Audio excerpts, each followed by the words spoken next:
राधे राधे। आज हम लोग श्रीमद् भगवद गीता यथारूप का पाठ स्टार्ट कर रहे हैं। श्री योगेश्वर भगवान श्री कृष्ण की जय, जगत गुरु श्रील प्रभुपाद की जय, श्रीमद् भगवद गीता की जय। ओम नमो भगवते वासुदेवाय। ओम नमो भगवते वासुदेवाय।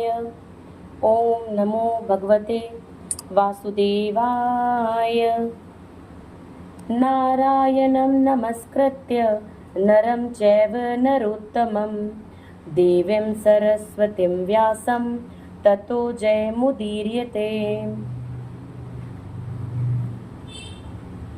नष्टप्रयक्ष्य अभद्रेषु नित्यं भागवत सेवा, भागवती उत्तम श्लोके भक्तिर्भवति नैष्ठिकी।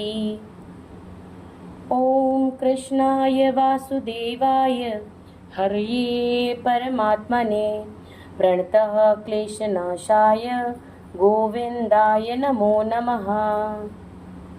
गुरवे गौरचन्द्राय राधिकाय तदालये कृष्णाय कृष्णभक्ताय तद्भक्ताय नमो नमः। आज हम लोग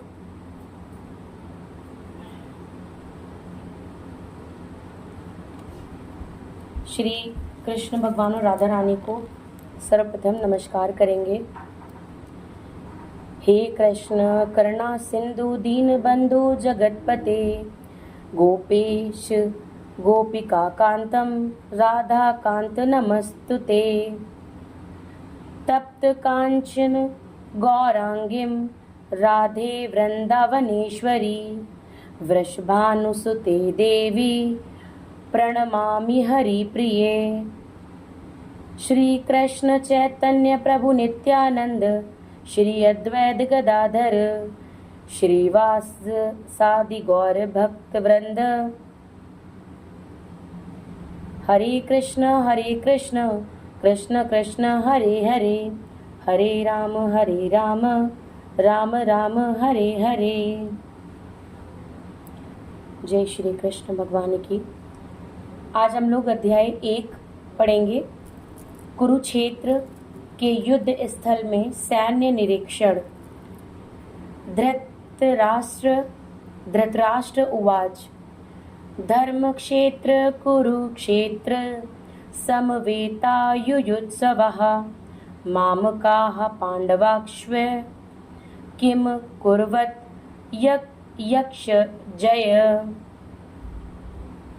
धृतराष्ट्र ने कहा, हे संजय, धर्म भूमि कुरुक्षेत्र में युद्ध की इच्छा से एकत्र हुए मेरे तथा पांडु के पुत्रों ने क्या किया। तात्पर्य: भगवद गीता एक बहुपठित आस्तिक विज्ञान है जो गीता महात्म्य में सार रूप में दिया हुआ है। इसमें यह उल्लेख है कि मनुष्य को चाहिए कि वह श्री कृष्ण के भक्त की सहायता से संवीक्षण करते हुए भगवद गीता का अध्ययन करे और स्वार्थ प्रेरित व्याख्याओं के बिना उसे समझने का प्रयास करे। अर्जुन ने जिस प्रकार से साक्षात भगवान कृष्ण से गीता सुनी और उसका उपदेश ग्रहण किया, इस प्रकार की स्पष्ट अनुभूति का उदाहरण भगवद गीता में ही है। यदि उसी गुरु परंपरा से निजी स्वार्थ से प्रेरित हुए बिना किसी को भगवद गीता समझने का सौभाग्य प्राप्त हो तो वह समस्त वैदिक ज्ञान तथा विश्व के समस्त शास्त्रों के अध्ययन को पीछे छोड़ देता है। पाठक को भगवद गीता में न केवल अन्य शास्त्रों की सारी बातें मिलेंगी, अपितु ऐसी बातें भी मिलेंगी जो अन्यत्र कहीं उपलब्ध नहीं है। यहाँ यही गीता का विशिष्ट मानदंड है। स्वयं भगवान श्री कृष्ण द्वारा साक्षात उच्चरित होने के कारण यह पूर्ण आस्तिक विज्ञान है। महाभारत में वर्णित धृतराष्ट्र तथा संजय की वार्ताएं इस महान दर्शन के मूल सिद्धांत का कार्य करती हैं। माना जाता है कि इस दर्शन की प्रस्तुति कुरुक्षेत्र के युद्ध स्थल में हुई, जो वैदिक युग से पवित्र तीर्थ स्थल रहा है। इसका प्रवचन भगवान द्वारा मानव जाति के पथ प्रदर्शन हेतु तब किया गया जब वे इस लोक में स्वयं उपस्थित थे। धर्म क्षेत्र शब्द सार्थक है क्योंकि कुरुक्षेत्र के युद्ध स्थल में अर्जुन के पक्ष में श्री भगवान स्वयं उपस्थित थे। कौरवों का पिता धृतराष्ट्र अपने पुत्रों की विजय की संभावना के विषय में अत्यधिक संदिग्ध था। अतः इसी संदेह के कारण उसने अपने सचिव से पूछा। उन्होंने क्या किया? वह आश्वस्त था कि उसके पुत्र तथा उसके छोटे भाई पांडु के पुत्र कुरुक्षेत्र की युद्ध भूमि में निर्णयात्मक संग्राम के लिए एकत्र हुए हैं। फिर भी उसकी जिज्ञासा सार्थक है। वह नहीं चाहता था कि भाइयों में कोई समझौता हो, अतः वह युद्ध भूमि में अपने पुत्रों की नियति यानी भाग्य या भावी के विषय में आश्वस्त होना चाह रहा था। चूंकि इस युद्ध को कुरुक्षेत्र में लड़ा जाना था, जिसका उल्लेख वेदों में स्वर्ग के निवासियों के लिए भी तीर्थ स्थल के रूप में हुआ है। अतः धृतराष्ट्र अत्यंत भयभीत था कि इस पवित्र स्थल का युद्ध के परिणाम पर न जाने कैसा प्रभाव पड़े। उसे भली भांति ज्ञात था कि इसका प्रभाव अर्जुन तथा पांडु के अन्य पुत्रों पर अत्यंत अनुकूल पड़ेगा, क्योंकि स्वभाव से वे सभी पुण्यात्मा थे। संजय श्री व्यास का शिष्य था, अतः उनकी कृपा से संजय धृतराष्ट्र के कक्ष में बैठे बैठे कुरुक्षेत्र के युद्ध स्थल का दर्शन कर सकता था। इसलिए धृतराष्ट्र ने उससे युद्ध स्थल की स्थिति के विषय में पूछा। पांडव तथा धृतराष्ट्र के पुत्र दोनों ही एक वंश से संबंधित हैं, किंतु यहाँ पर धृतराष्ट्र के वाक्य से उसके मनोभाव प्रकट होते हैं। उसने जानबूझकर अपने पुत्रों को कुरु कहा और पांडु के पुत्रों को वंश के उत्तराधिकारी से विलग कर दिया। इस तरह पांडु के पुत्रों अर्थात अपने भतीजों के साथ धृतराष्ट्र की विशिष्ट मना स्थिति समझी जा सकती है।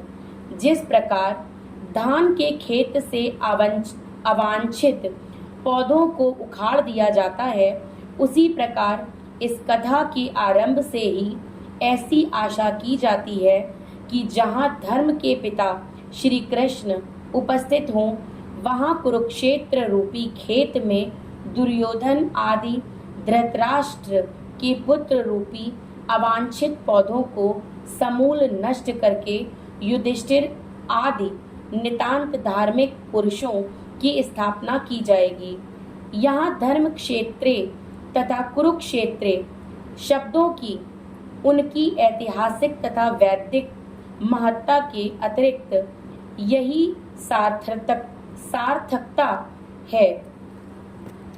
संजय उवाच। श्लोक संख्या 2। दृष्टा तु पांडवानीकं व्यूष्ठं दुर्योधनस्तथा आचार्यमुपशगम्यं राजा वचनम ब्रवीत। संजय ने कहा, हे राजन, पांडुपुत्रों द्वारा सेना की व्यूह रचना देखकर राजा दुर्योधन अपने गुरु के पास गया और उसने ये शब्द कहे। तात्पर्य: धृतराष्ट्र जन्म से अंधा था। दुर्भाग्यवश वह आध्यात्मिक दृष्टि से भी वंचित था।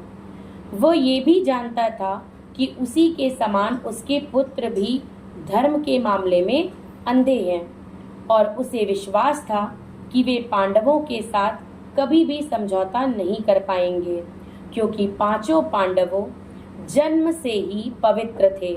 फिर भी उसे तीर्थ स्थान के प्रभाव के विषय में संदेह था।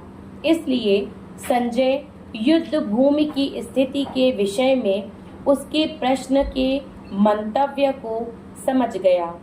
अतः वह निराश राजा को प्रोत्साहित करना चाह रहा था। उसने उसे विश्वास दिलाया कि उसके पुत्र पवित्र स्थान के प्रभाव में आकर किसी प्रकार का समझौता करने नहीं जा रहे हैं। उसने राजा को बताया कि उसका पुत्र दुर्योधन पांडवों की सेना को देखकर तुरंत अपने सेनापति द्रोणाचार्य को वास्तविक स्थिति से अवगत कराने गया। यद्यपि दुर्योधन को राजा कहकर संबोधित किया गया है, तो वो भी स्थिति की गंभीरता के कारण उसे सेनापति के पास जाना पड़ा। अतएव दुर्योधन राजनीतिज्ञ बनने के लिए सर्वथा उपयुक्त था, किंतु जब उसने पांडवों की व्यूह रचना देखी तो उसका यह कूटनीतिक व्यवहार उसके भय को छिपा न पाया। श्लोक संख्या 3। पश्येतां पांडुपुत्राणां माचार्य महित चमूमं व्यूणां द्रुपद द्रुपदपुत्रेण तव शिष्येण धीमता। हे आचार्य, पांडुपुत्रों की विशाल सेना को देखें, जिसे आपके बुद्धिमान शिष्य द्रुपद के पुत्र ने इतने कौशल से व्यवस्थित किया है। तात्पर्य: परम राजनीतिज्ञ दुर्योधन महान ब्राह्मण सेनापति द्रोणाचार्य के दोषों को इंगित करना चाहता था। अर्जुन की पत्नी द्रौपदी के पिता राजा द्रुपद के साथ द्रोणाचार्य का कुछ राजनीतिक झगड़ा था। इस झगड़े के फलस्वरूप द्रुपद ने इस महान यज्ञ संपन्न किया, जिससे उसे एक ऐसा पुत्र प्राप्त होने का वरदान मिला जो द्रोणाचार्य का वध कर सके। द्रोणाचार्य इसे भली भांति जानता था, किंतु जब द्रुपद का पुत्र धृष्टद्युम्न युद्ध शिक्षा के लिए उसको सौंपा गया, तो द्रोणाचार्य को उसे अपने सारे सैनिक रहस्य प्रदान करने में कोई झिझक नहीं हुई। अब धृष्टद्युम्न कुरुक्षेत्र की युद्ध भूमि में पांडवों का पक्ष ले रहा था और उसने द्रोणाचार्य से जो कला सीखी थी, उसी आधार पर उसने यह व्यूह रचना की थी। दुर्योधन ने द्रोणाचार्य की इस दुर्बलता की ओर इंगित किया, जिससे वह युद्ध में सजग रहे और समझौता न करे। इसके द्वारा वह द्रोणाचार्य को ये भी बताना चाह रहा था कि कहीं वह अपने प्रिय शिष्य पांडवों के प्रति युद्ध में उदारता न दिखा बैठे। विशेष रूप से अर्जुन उसका अत्यंत प्रिय एवं तेजस्वी शिष्य था। दुर्योधन ने ये भी चेतावनी दी कि युद्ध में इस प्रकार की उदारता से हार हो सकती है। राधे राधे। हम आज यहीं पे विराम देंगे। श्लोक संख्या 4 से कल अध्ययन करेंगे।